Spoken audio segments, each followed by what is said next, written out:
What started out as a memo addressed to the President of the United States from one of his close advisors may have become a major embarrassment to the United States. The cocaine memorandum was written by President Carter's special assistant on drug abuse, Dr. Peter Bourne. It is, or was, a secret document charging that our present policy with regard to cocaine entering the United States from Latin America was a, quote, complete failure, unquote. Well, that should come as no surprise to the police in most of our big cities. But what is shocking, and perhaps embarrassing to the United States government, is that the memo goes on to describe a link between cocaine and some of the people who sit in the highest councils of the government of Colombia. As you'll see in a moment, even Rosalyn Carter got in the act as an emissary of the president in what may turn out to be this administration's biggest diplomatic blunder in Latin America. It is a fact that from ports and airstrips in Colombia comes 70% of the cocaine that enters this country. It's also a fact that in Colombia, exported cocaine brings in more money than exported coffee. But is it a fact, as the White House memo alleges, that high members of the Colombian government are involved? We'll get to that memo in a moment. First, let's look at cocaine from a dollar point of view. This is Cartagena, a Colombian mecca for American tourists. It is also one of the main transshipment points for cocaine to the United States. It's a business worth about $500 million a year. Some of the profits are poured into luxury hotels. American agents say these 3 hotels are owned by people in the drug trade. The cocaine dollars and the tourist dollars often go to the same people. American drug enforcement agents say they know who the traffickers are, but cannot touch them. The absence of a conspiracy law in Colombia means that Colombian police can't touch them either, unless they catch one red-handed with cocaine. So our DEA undercover man in Cartagena is frustrated. All he can do is gather information. Today I talked to a contact. The contact said that there's a captain here staying at the Hotel Tocawas that belongs to one of the traffickers, and he's a captain on a vessel. He's waiting for 40 kilos of cocaine. We know that there is the cocaine is here. The local narcotic enforcement officers know there's cocaine, but without the specific information put out by an informant on which vessel, which seaman is taking the cocaine on board, we just have our hands tied here. Information that we get here is that is shipping cocaine north. It's just not customary for customs to conduct a search on a vessel leaving the port. They're not interested in anything leaving Colombia. Say, for instance, on the Gloria, that's a training vessel out of Colombia. We had information before the vessel left that there was going to be a huge shipment of cocaine going on that vessel. I followed that vessel to New York. It was an open house for the tall ships. We also had reports that they unloaded huge amounts of cocaine. Even though we had heavy surveillance on that vessel, they still unloaded the cocaine on us. There were thousands and thousands and thousands of people there. We just couldn't search everybody leaving the vessel. And so, the cocaine memorandum. It urges the president to withhold 3 helicopters to be used for narcotics control that had been promised to Colombia until that country cracks down on traffickers. Dr. Bourne's memo goes on to say, and we quote, "Some people in the State Department are willing to just give them the helicopters to avoid conflict. I oppose this and feel they are one of the only points of leverage we have. There's also some question at present as to whether the helicopters might not be used to transport cocaine rather than interdicting it." Well, the whole affair was of such urgency that when First Lady Rosalyn Carter left on her tour of Latin America last summer, she had, among others, one special mission. When she arrived in Colombia, she was to tell President Alfonso López Michelsen that there was information alleging that a number of high-level Colombian officials were one way or another involved in the traffic of cocaine. Mrs. Carter herself did not carry the names, but she told President López that Dr. Bourne, the president's special assistant and author of that memo, would come to Bogota with a list of names and supporting evidence. So Peter Bourne went to the presidential palace with that list that Rosalyn Carter had promised President López. It was a secret and explosive document for not only did it name a number of low-level government officials, but 2 members of President Lopez's cabinet, the Minister of Defense and the Minister of Labor. And there was a third name, even more explosive, the man most likely to be the next president of Colombia.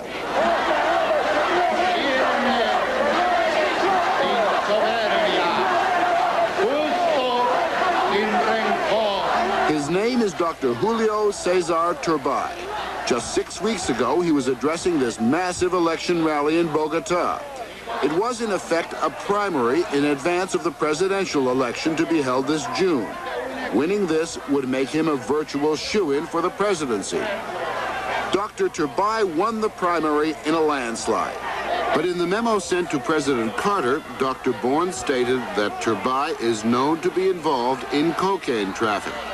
And then later, in the list Dr. Bourne gave to President Lopez Michelson, Dr. Bourne stated that the cocaine network had a relationship with Dr. Turbay's nephew, Anibal Turbay. And the network had made a multi-million peso investment in Anibal Turbay, and as a result, is expected to be able to choose the heads of Colombian law enforcement agencies should Julio Cesar Turbay become president. President Lopez Michelson is not impressed. What they said about Senor Turbay was not about him, was about a nephew of him. Nephew that was living in the United States at the time. So please explain me how, if he was in the United States, he was not caught by the police if the charge was true. Besides, most of this charge had no basis whatever. They had acted superficially, taking into account gossip from all sorts of people that had no information, and the information they received, they never checked, as I can prove every time. And yet, the influence of the traffickers seems to be extremely insidious. It seems to, one way or another, reach into government, whether individuals know it or not. Is that correct? As I say, they have such a financial power that they bribe petty officers at all levels. When I mean levels, it's national or municipal or departmental. Police? Police and civil service. We've only got 5 agents working the entire country of Colombia. We've got just a handful of Colombian agents that are very capable of doing it, but they don't have the means, they don't have the equipment to be able to enforce the laws adequately. And the bad guys are winning the war.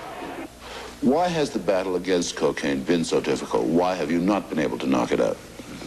Well, let's put things the other way. Why is it so difficult for the United States to stop cocaine entering into the United States? Well, it's a small... If you have such resources, such a big army, such a powerful navy, such an army force, and you cannot stop cocaine entering the United States, how do you expect a small country with coast on the 2 oceans, fighting with far less resources than the United States, to avoid cocaine entering into Colombia? Let's be frank about it.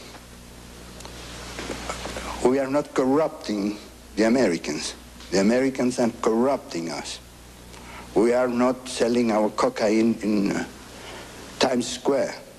But much of the profits of those sales, no matter who does the selling, returns to Colombia. And it's no secret to Colombian newspapermen. All these financial institutions in Colombia know that this money is there. The government knows it's there because it wouldn't have opened that famous sinister window in the National Bank to channelize all this money that the government knows comes from drug traffic. What's this sinister window? It's called La Ventanilla Siniestra, a sinister window in the National Bank where dollars are traded without asking where they come from. Any kind of dollars. And the government knows that 90% of the dollars that are traded there come from drug traffic. Enrique Santos is the editor of Alternativa, a radical Colombian weekly. His father is the managing editor of El Tiempo, one of the most highly regarded newspapers in Latin America. Though father and son are poles apart politically, they both agree that the power of cocaine dollars can have a mighty hold over politicians in Colombia. So what about those allegations made by Peter Bourne against Oscar Montoya, the Minister of Labor, and General Abraham Verón, Minister of Defense, and against Dr. Turbay? What do the local newspapermen think of these American allegations? And in relation to Turbay's immediate family, a lot of things are alleged, but very difficult to prove. I'm almost convinced that him, personally, he's not involved because he's a very shrewd politician all his life, so he's not so dumb. Montoya was a surprise to us in Alternativo. We were the first publication to publish that name here. Came from a very good source. But in a way it was surprising because this person hasn't been identified with this kind of deals, no? He's a very reactionary person, but apparently he was an honest guy. And the elder Santos dismisses the charges against General Verón, the Minister of War, as he calls him. Really, I honestly can say that we have not found yet one single connection between Minister of War and the cocaine or marijuana traffic.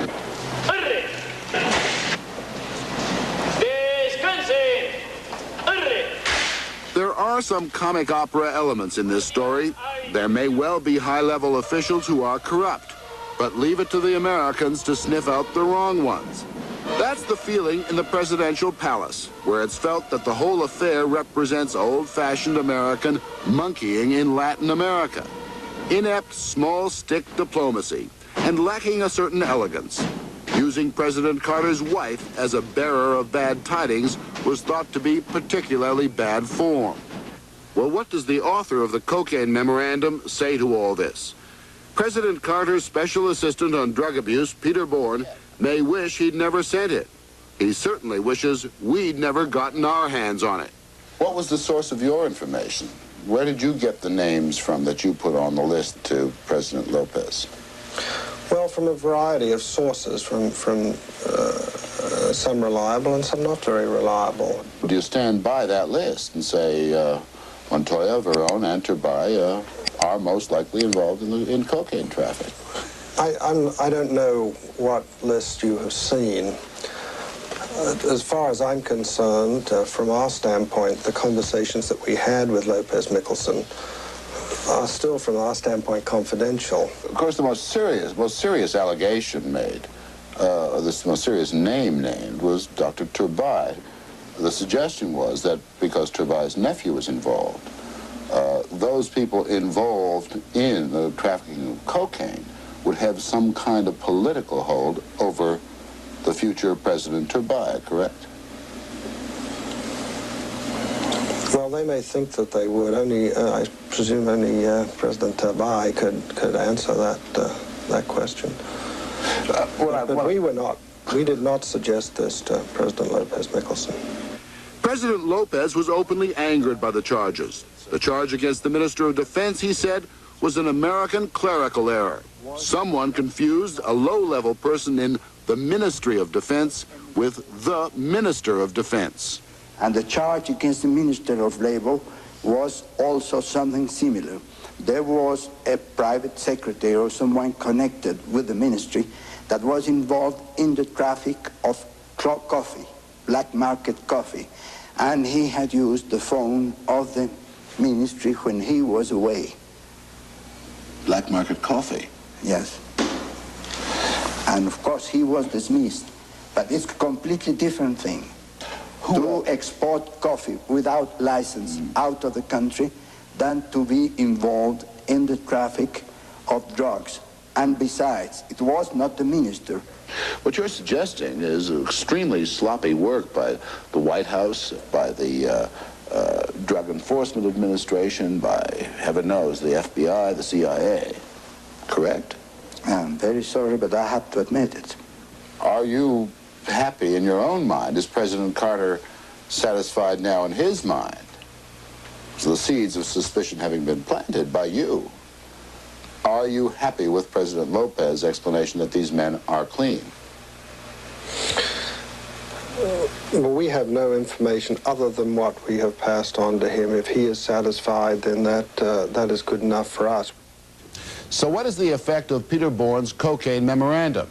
Dr. Bourne told us that when he wrote it, he was trying to get President Carter's attention, and he certainly seems to have achieved that.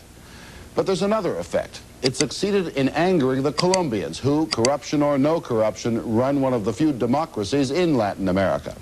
Our whole drug enforcement policy in Latin America is tainted with the attitude that somehow this country is the innocent victim of a bunch of wily and crooked South Americans who make $500 million a year out of cocaine. But it should be pointed out that we managed to stop less than 10% of the cocaine that enters the United States, and that once in this country, a bunch of wily and crooked North Americans turn it into a $1 billion a year industry.